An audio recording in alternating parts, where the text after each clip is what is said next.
No Miraputsu. Good morning, good afternoon, good evening, wherever you are, whenever you are, whichever realms of existence you are, whatever mind states you're in, whatever conditions you're in. As always, you're welcome to my channel. Welcome to the ocean of the vow. I am, of course, your host, Shaku Gankai, and today, as you can see from my background, I am going to be a little hint of what I'm going to be discussing is Dakinis. Um, I have dreamed over the past 2 or 3 years, I would say, maybe less than that, maybe closer to two, I'm not sure. Over the course of the last 2 to 3 years, we'll just say, I have had Dharma dreams involving uh, Dakini. Um, and so that's obviously why I'm making this video. I've been wanting to make this video for quite a while, and when I had started to kind of plan it out and look at some articles to read and things like that, I would always say, no, I'm not quite ready to do the video. And at the different times when I was planning the video, I hadn't had a dream of every color of of every color of the five wisdom Buddhas, that is, uh, as yet, at different times. So I might have had three of them had appeared, or two of them, or three of them, you know. And so but by now, when I'm finally ready to do this video, um, I'm I'm I have had dreams of each color of the five wisdom dakinis. Um, and I will say these dreams were not just say at the outset, these dreams were not sexual in nature. They were, yes, sensual in that Dakini sort of way, um, but more of just very feminine, um, you know, uh, aspect in the dream. Just the what am I trying to say? The wise feminine aspect came through in the dream in a very beautiful, sensual way in each of the dreams that I had. Um, um, but not overtly sexual. Okay, so I just want to give you that disclaimer right from the start. Um, now, what I want to do is I want to read some articles about the different dakinis. Oh, I wanted to mention too, of the five wisdom dakinis, the five colors. There's the red color, of in the West, and um, interestingly, I have had two Dakini dreams with red Dakinis, um, and we'll come back to why that's interesting and really kind of cool. But for me personally, I should say. Um, so what I want to do is read some articles or parts of articles about the Dakini. Now, the Dakini, I should say before we get into that, predominantly are a predominant feature in the teaching practice of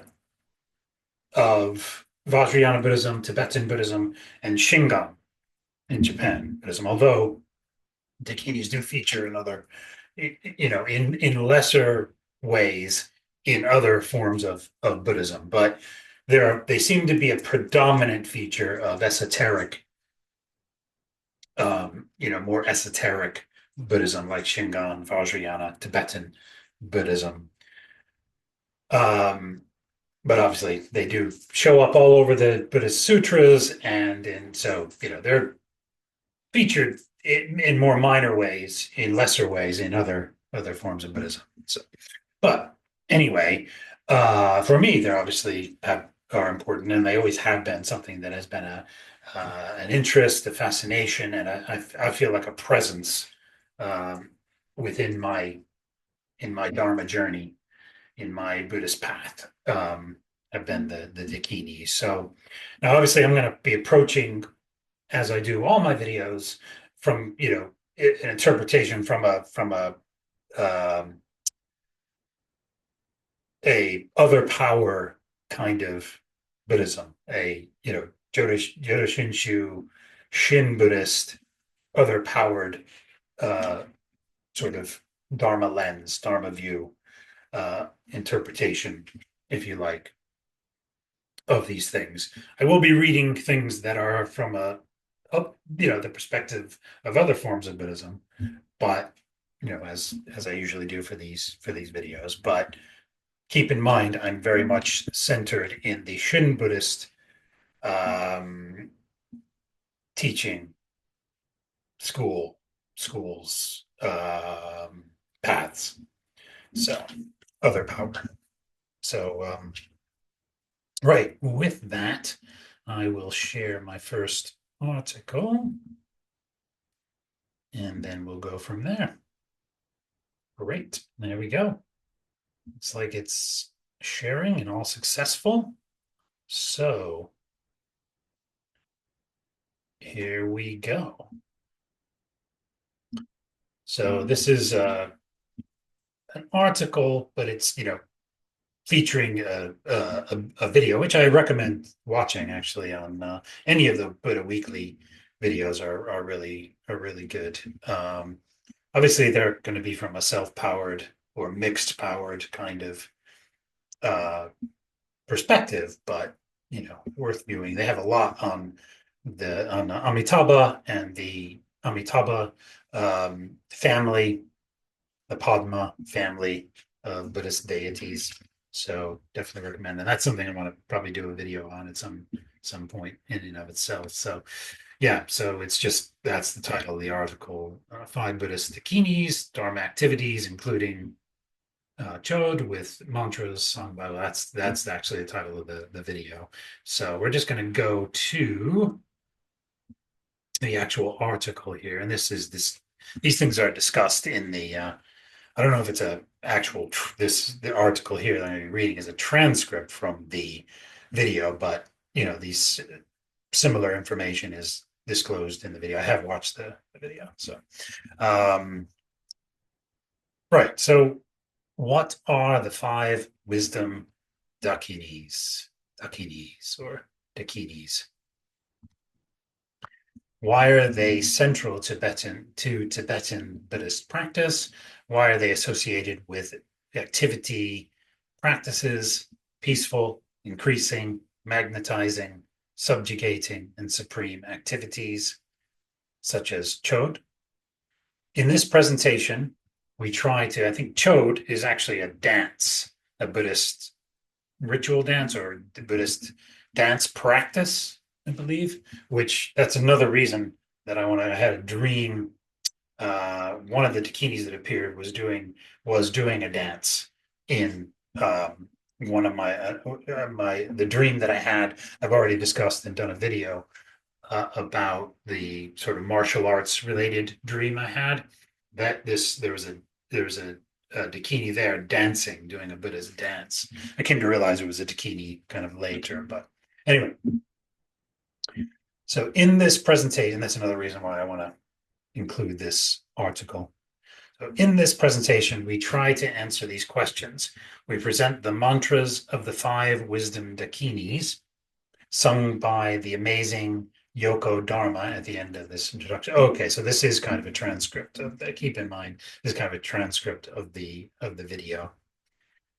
Again, and I'm reading this, copyright, no copyright infringement is intended by, using this, reading this article. And it's being done for educational purposes. So the copyright and everything of this article and the video is that of Buddha Weekly, and we'll leave it at that. Okay. Okay, so the great Padmasambhava, quoted from the book Dakini Activity, defines the vital role of the wisdom Dakini best. A sec. Okay, having a little technical difficulty here. Go. Okay. Quote, the source of activity is the Dakini. Oh, sorry. Yeah. The source, quote, the source of activity is the Dakini, and there are 5 kinds of activities: peaceful, increasing, magnetizing, subjugating, and supreme activity. The primary way to perfect these is through Dakini practices. And among Dakinis, there are the 5 Dakinis in space and worldly.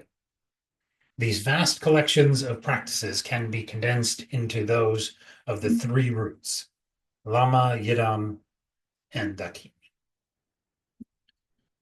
The source of blessings is the Lama. The source of accomplishment is the Yidam, and the source of activities is the Dakinis. The one who carries out the activities for the Lama and the Yidam is the Dakini.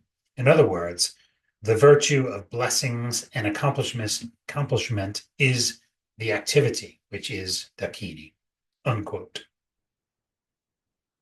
So to help clarify how the great Padmasambhava's words reflect the 5 wisdom Dakinis, it can be helpful to clarify both the meaning of Dakini and the symbolism of color and image in Tibetan Buddhism.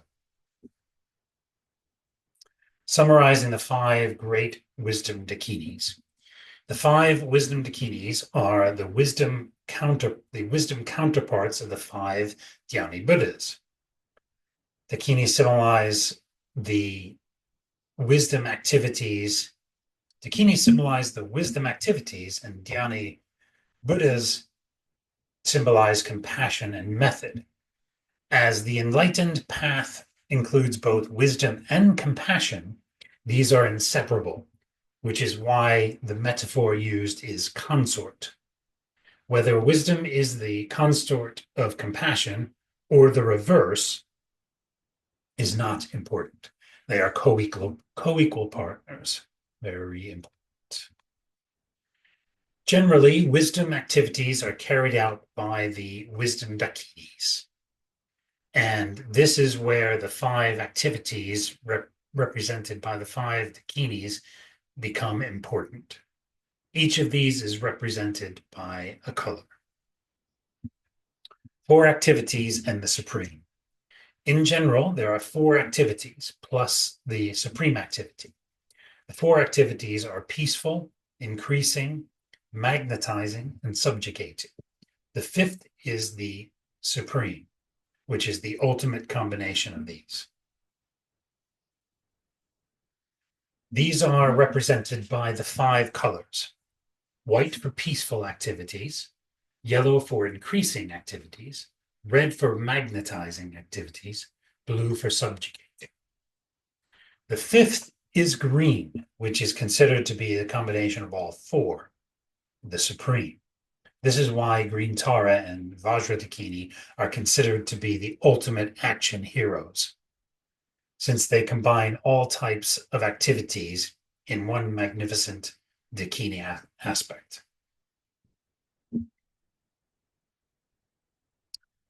So what I'm going to do is I'll describe the dreams that I had of each color of Dakini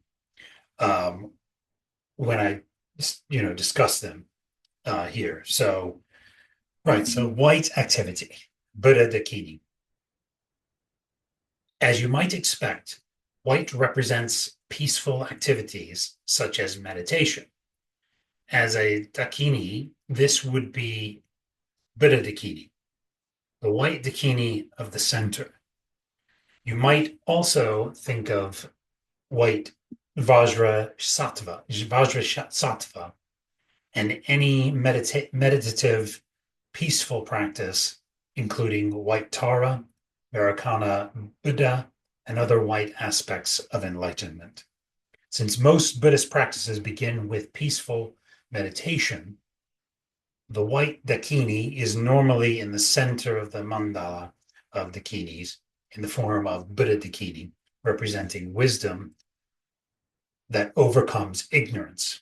This is because the meditator, this is because the meditator uh, identifies with being in the center. So, a couple of things to say here.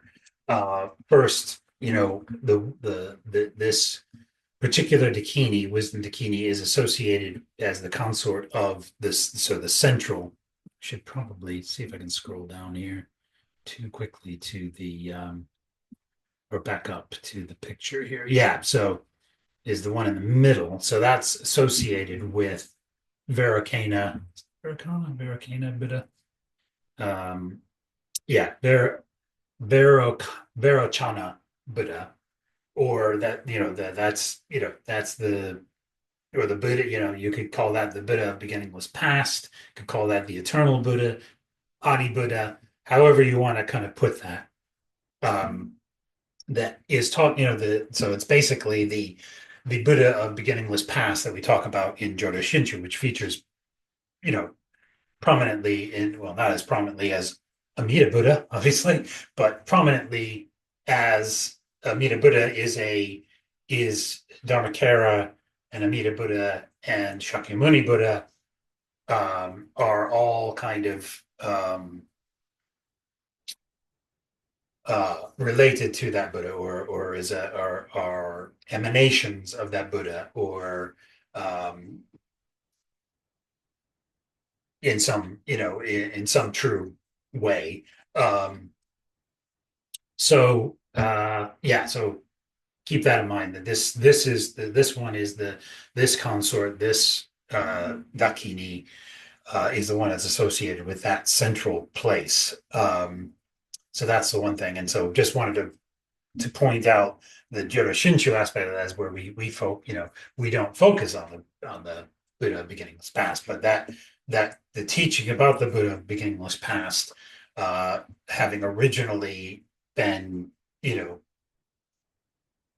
teaching the true Buddhism, which is other power Buddhism, and beings responding to that other power, that eventually manifested as Dharmakara, the king who became Dharmakara, who became Amida Buddha. And that's a prominent feature. I'm not sure if I'm explaining that properly according to Jodo Shinshu teaching or Shin Buddhist teaching, but that's I think the basic kind of idea there.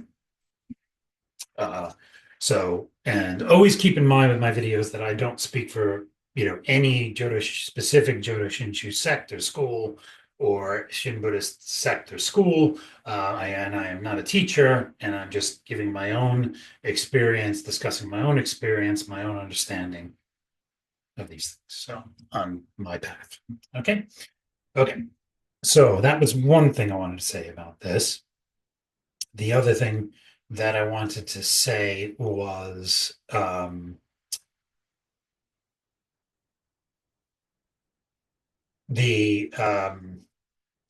there was a second thing that was related directly to, Jodo Shinshu. So the meditative aspect of this deity, and it says that since most Buddhist practices begin with peaceful meditation, the white Dakini is normally in the center of the mandala. The Dakinis in the form of Buddha Dakini, representing wisdom that overcomes ignorance. This is because the meditator identifies with being in the center. So I would say that in Shin Buddhist, in most Shin Buddhist, most Shin Buddhist services, I would say, or Shin Buddhist Dharma activities, I would say start with Nembutsu rather than with meditation. But most, like I say, Buddhist, Shin Buddhist Dharma activities or um, um, services or gatherings would start with the Nembutsu in some way. Um, uh, and Yeah, and possibly other uh, recitations like Shoshinge and things like that. So that would be what they start, in Jodo Shinchu or Shin Buddhism. It starts with that rather than meditation. Now, um, yeah, that's all I'll say about that, generally speaking. So now, I'll discuss then. And interesting that the white Dakini was the last one to appear. And after I had all the other colors of the Dakini, five wisdom Dakini, I was like, where's the white Dakini? Where's the, and she was the last to show up in my dreams. And bear with me. Let's take a sip of me coffee. So she in this dream that I had, my dream character was, and I think this is the one that was the most kind of overtly, like it was like in a quasi Japanese kind of setting, like it was some kind of dormitory. It was a living space I was in, but it kind of had these kind of Japanese-esque features, bamboo and all the kind of iconic things that you would think of when you think, the paper, the rice paper panels and this kind of thing. And very plain, kind of very Zen kind of, air and atmosphere and ambiance as it were to the whole thing. Which right there, it's already kind of almost dojo, like meditation dojo kind of setting. So already right there, the meditative kind of aspect of the white Dakini was coming in there. And there was like there was futons, kind of on the floor, and there was the Dakini. Now, in these dreams, I should say, all these Dakini are dressed in modern clothing. They're modern women. They're not dressed in traditional garb of any culture. Um, they're just wearing modern dresses or modern clothing of some kind.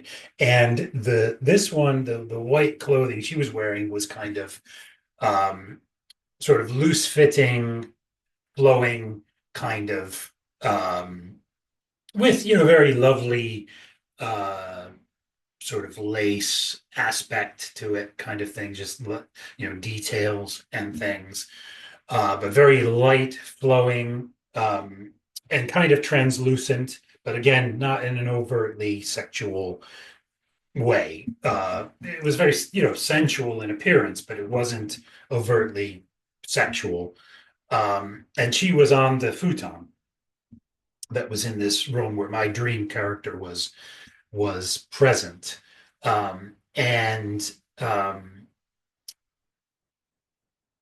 kind of sitting and lounging, almost kind of like the lounging, the lying Buddha that you see. That was, and then also sitting, but none of it was in a very direct meditative way, if you see what I mean.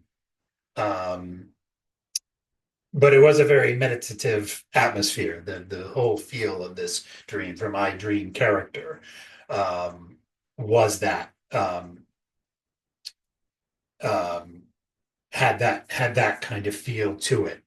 And I don't remember any verbal kind of exchange with him, maybe just a little bit with the Dakini in the dream, but it just seemed like most whatever was being conveyed was more indirect or intuitive or telepathic, that sort of communication, nonverbal communication, both with her mannerisms, her activity, as it were, and the kind of whatever was being conveyed on an intuitive way. So almost like, you know, um, something was being transmitted. Now, to me, as a Jodo Shinshu Buddhist, a Shin Buddhist, um, all of these. This is another thing I should say. All of to me, all the Buddhist deities are going to be working under the auspices, under the aegis, under the flow of Amida Buddha. Um, so anything that I feel like anything that's happening here is, you know, through Amida Buddha is Amida Buddha's working, and then you could say kind of indirectly or secondarily the Amida Buddha essentially being the Buddha of beginningless past, which is very, you could call that very Chana Buddha, and the Dakini aspect of that, sort of indirectly, but it's all through Amida Buddha for me, and that's what I feel was happening in this dream that I had. So that was the white Dakini dream that my dream character experienced, which was quite lovely. Okay, yellow activity, Ratana Dakini. Intuitively, we recognize the warmth of gold or yellow intuitively, we recognize the warmth of gold or yellow represents increasing or let me read that one more time. Intuitively, we recognize that the warmth of gold and yellow represents increasing. In Buddhist practice, these are activities that help us draw in all auspicious circumstances. In the Dakini Mandala, or Dakini Mandala, this is Ratna Dakini in the south. Yellow as a symbol connotes the warmth of growth and sunlight and nurturing sun. Yellow activity symbolizes increasing activity, which can include increasing wealth, health, knowledge, and meritorious growth activity.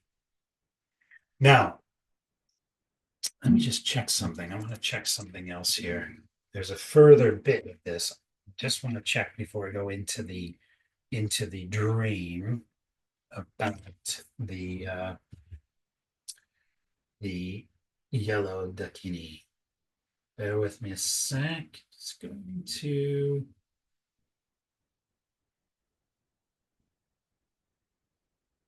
No, it might be in the other.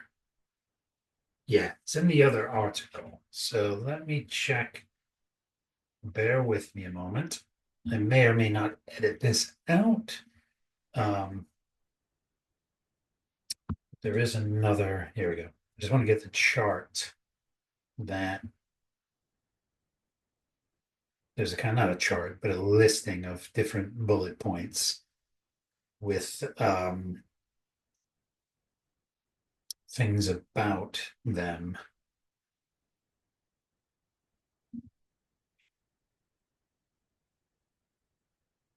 No, there's something for it, but I do want to, I want to, before I go into the yellow Dakini, actually, let's look at, so another aspect of, there's these listings. So directions of the five wisdom Dakini. So obviously, the white Vajra Dakini are with uh, Vairocana Buddha is at the center, as we discussed.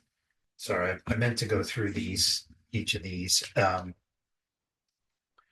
then the energies of the five Dakinis.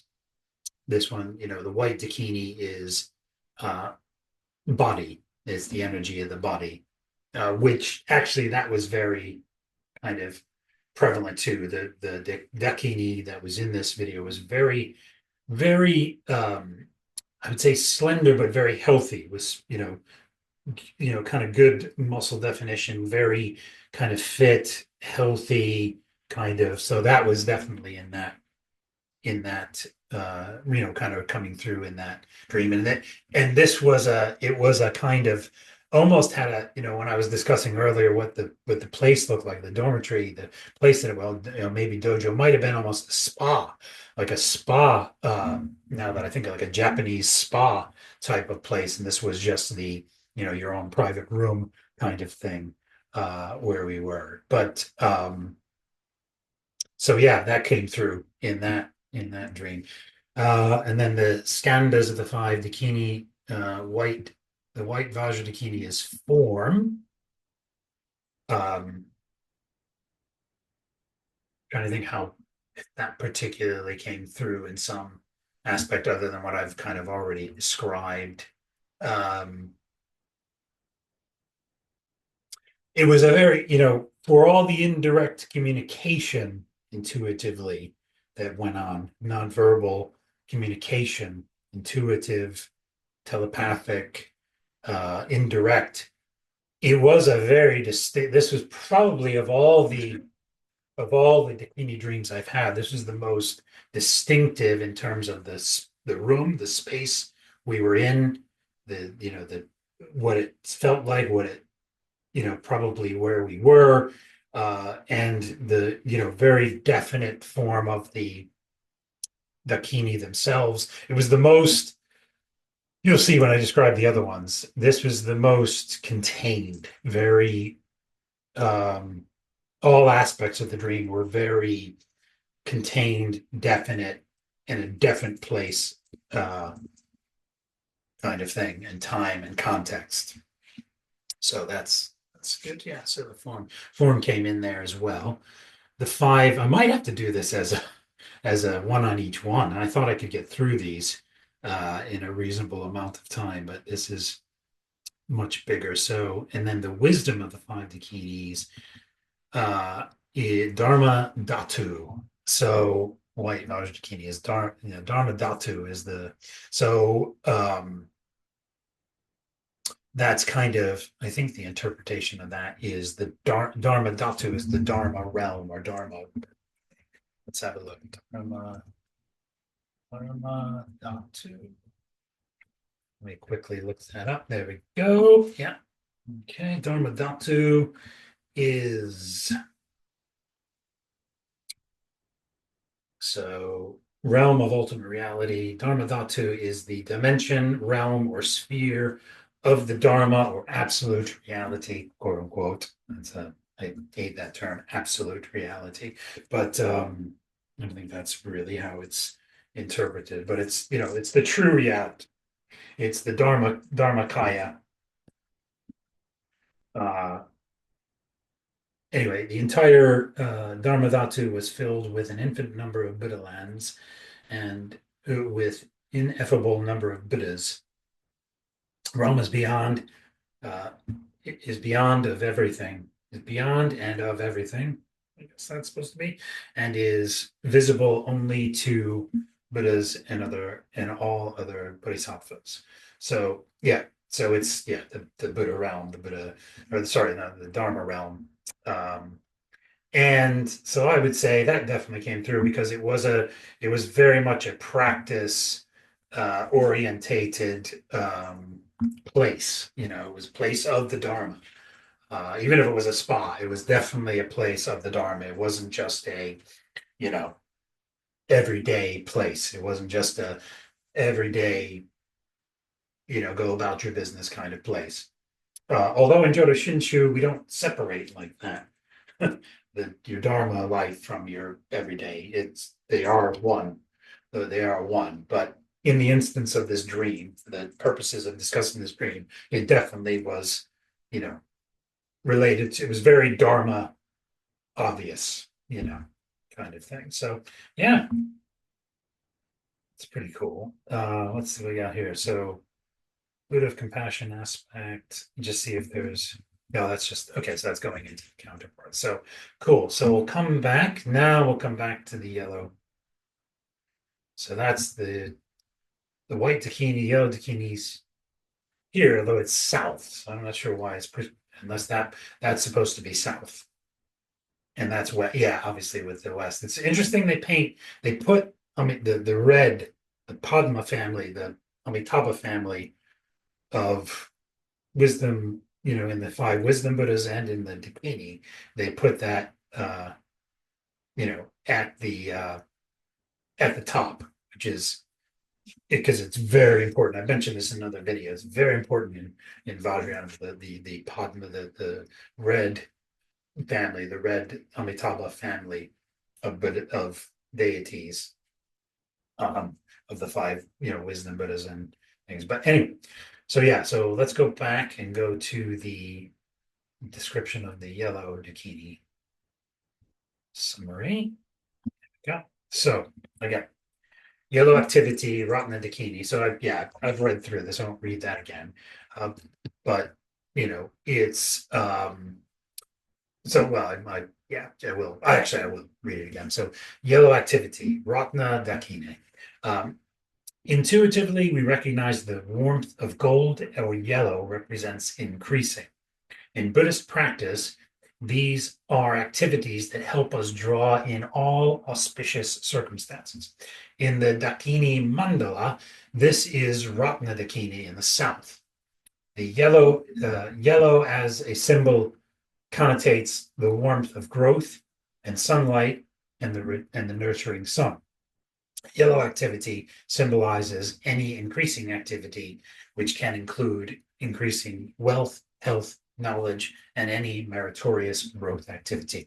So the dream that I had, that I have discussed before, actually in a previous video that I previously published on my channel, about the martial arts dream I had. So also in that same dream, there was this vast pavilions, and it was a big kind of Buddhist holiday or festival or gathering, huge. So there's all kinds of things going on and different kind of sections of the pavilion. Some were more closed off than others. Some were more open under these. And I think it might have been more than just one pavilion that was going on here with this. So there was, food, feasting activities going on in one room, and games and things going on, just things that you would do at a kind of festival, kind of Buddhist festival. And part of that was there was this martial arts demonstration and class and teaching kind of going on. It was martial arts, but he was also a Buddhist teacher. And then so that was kind of one of the main features of that dream. But kind of behind my dream character in that dream, who was mostly focusing on the martial arts expose, martial arts expo, as it were. Behind me, and at some point, my dream character turned around and saw that there was a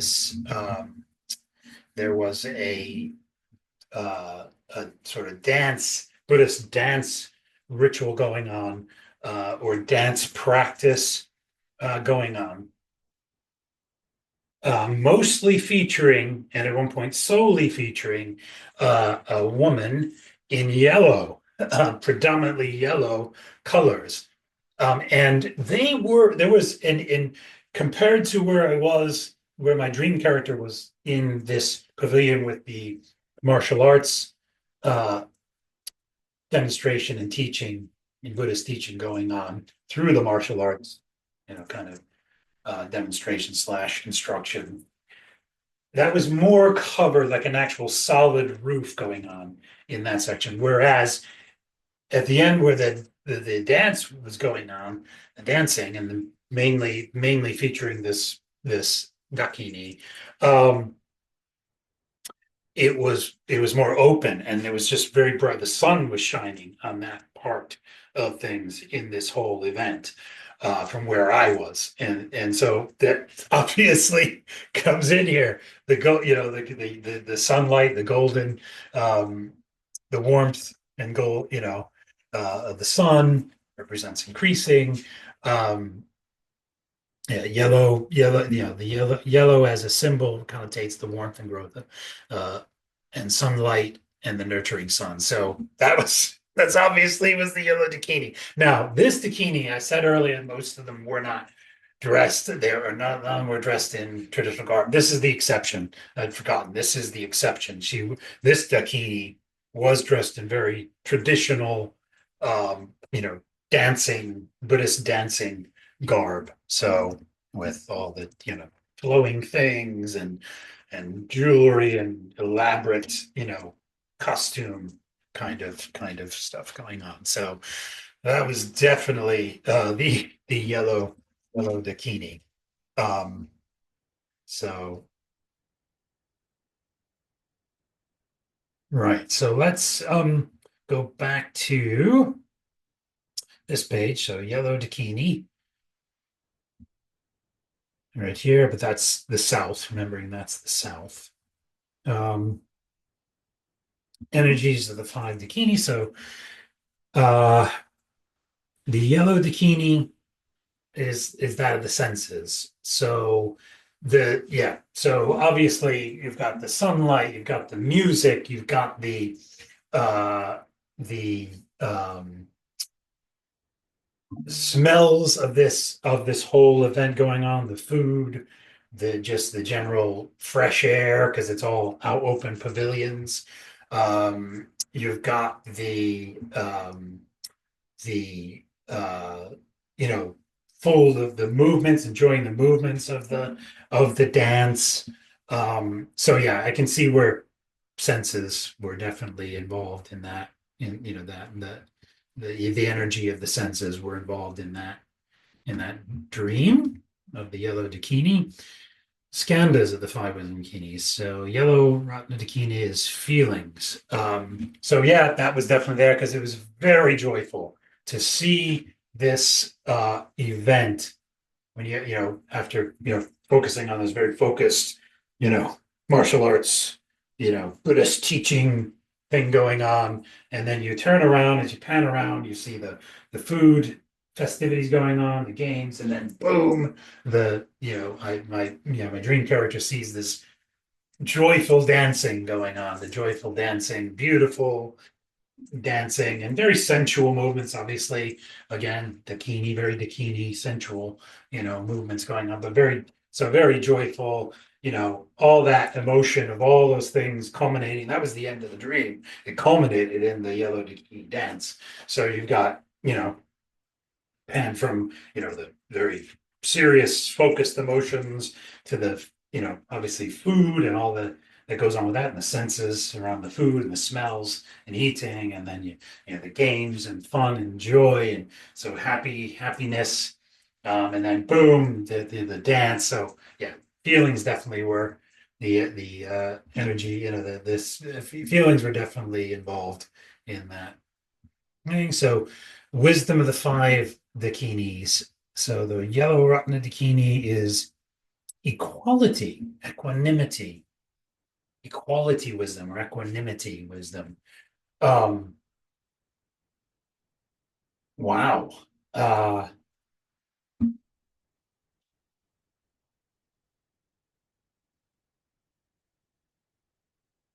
yeah, I think I'm just gonna have to say that one, how that ties in is probably beyond me, but it's probably there. Maybe one of my viewers can point out from what I've described into the dream or about a Buddhist dance, um, how kind of equality, wisdom, or equanimity would come in there.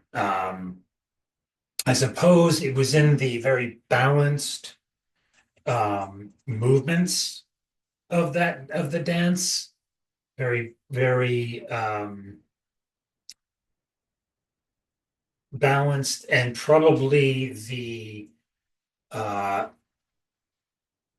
the facial expression or the mask they were wearing would have been the same emotion the whole time in the dance, kind of. That's the, if my memory serves, it was either the Dakini was wearing was wearing it, no, it wouldn't have been wearing them. It was more, she had facial, I think she was just yellow, like facial paint, if anything, like just yellow. And the facial features would have been just not just completely detached or equanimous, if that's the word. So I suppose that's where that would come in. So yeah, there's the yellow Dakini. Well, thank you for watching part one of my Dharma Dreamin' episode about the five, my dreams of the five wisdom Dakinis. I hope it's brought the thunder, the power, and the wisdom of the activity of the five wisdom Dakinis to you through, of course, through the power of and the aegis and the auspices of Amida Buddha, Amitabha Buddha in the West. Um, Thank you for listening. I hope you'll watch part two because I do some more fun things in uh, in part two, even more stuff going on in that one in my discussion of the blue Dakini and the red Dakinis. So I hope you'll stay tuned and watch part two. Until then, Namo Amida Butsu. Namo Amida Butsu. Namo.